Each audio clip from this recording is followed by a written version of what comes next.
कानून की किताब में दर्ज है?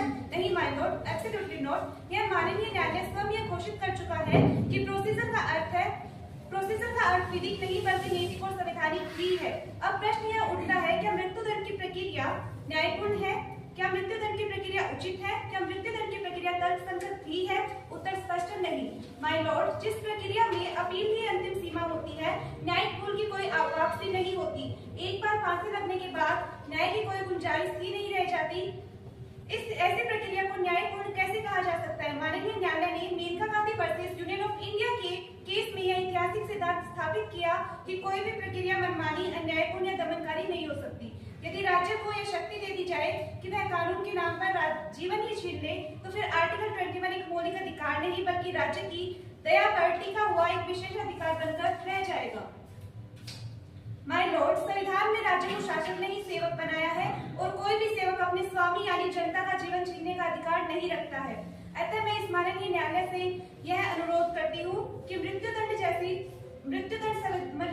को संवैधानिक नैतिकता के प्रत्यक्ष रूप से विरुद्ध घोषित किया जाए। और इसके साथ ही मैं न्यायालय से यह दरख्वास्त ही करती हूँ कि मेरे मुवक्किल बच्चन सिंह जी की मृत्युदंड की सजा को आजीवन कारावास में बरता जाए।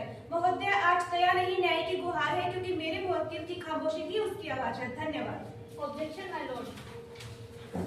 ऑब्जेक्शन करेंगे। May it please your lordship, I advocate Tanisha Sharma accused that the learned counsel for the appellant submit that the death penalty violates Article 21. With respect, this submission is incorrect. Article 21 does not prohibit deprivation of life. It clearly permits it. Provides such deprivation is according to the procedure established by law. The death penalty is awarded strictly under Section 302 of Indian Penal Code after a fair trial, appeal and judicial scrutiny. Hence, the requirement of Article 21 is fully complied with. Not every crime is capable of reform. Some offences are so grave that the offender becomes a permanent threat to the society. Showing mercy in such cases would let amount to injustice to justice itself. The victim also deserves the justice. If only the rights of accused are considered, the suffering of the victim will be ignored. Justice required a balance between both sides. The death penalty maintains that balance. It gives society a sense of security. Hence, it should not be abolished. My lord, Article 21 grants the right to life, but when the procedure established by law is followed, then if the law itself take away the life of a person, then how it can be said that it is unconstitutional? Lastly, Article 21 protects not only the right of accused, but also the collective conscience of society. In case extreme brutality, imposing death penalty upholds the rule of law. Therefore, my lord, death penalty, when imposed only in the rarest of rare cases, does not violate Article 21 and is constitutionally valid. Article 21 grants life, not immunity for lawful punishment. I respectfully submit, my lord.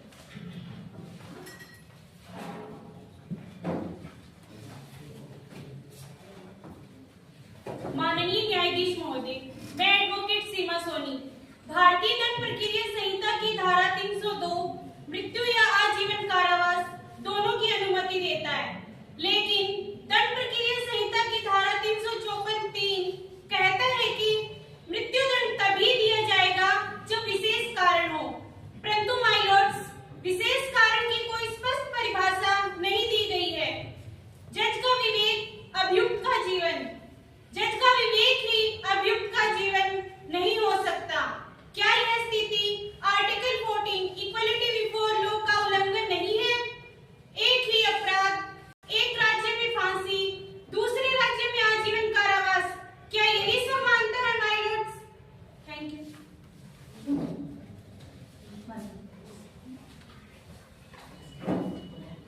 My Lord, जवाब बहस में मैं अधिवक्ता रेखा निराणिया निवेदन करती हूँ कि मृत्युदंड एक प्रमुख उद्देश्य निवारक प्रभाव है।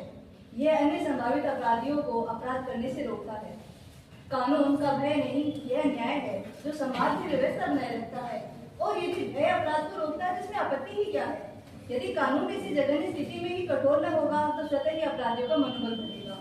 राज्य को कानूनन यह अधिकार प्राप्त है कि वह राज्य तथा इसके नागरिकों की सुरक्षा हेतु कठोर कदम उठाए ताकि न्याय में शांति व्यवस्था कायम रहे। इस हेतु भी अपीलार्थी बच्चन सिंह को मृत्युदंड मिलना आवश्यक है। अन्यथा सभी अपराधी दया की छाव के तले सरेआम क्रूरकृत्य करते रहेंगे। मैं माननीय न्यायालय का विवाद संख्या 2 पर ध्यान आकर्षित करना चाहूंगी कि आईपीसी की धारा 302 तथा 354 3 सीआरपीसी की धारा है जिसमें असंवैधानिकता पर प्रश्न उठाया गया है। महोदय, आईपीसी की धारा 302 मृत्यु तथा आजीवन कारावास दोनों की अनुमति देती है, लेकिन सीआरपीसी की धारा 354 3 कहता है कि मृत्युदंड तभी दिया जा सकता है जब कोई अति विशेष कारण हो।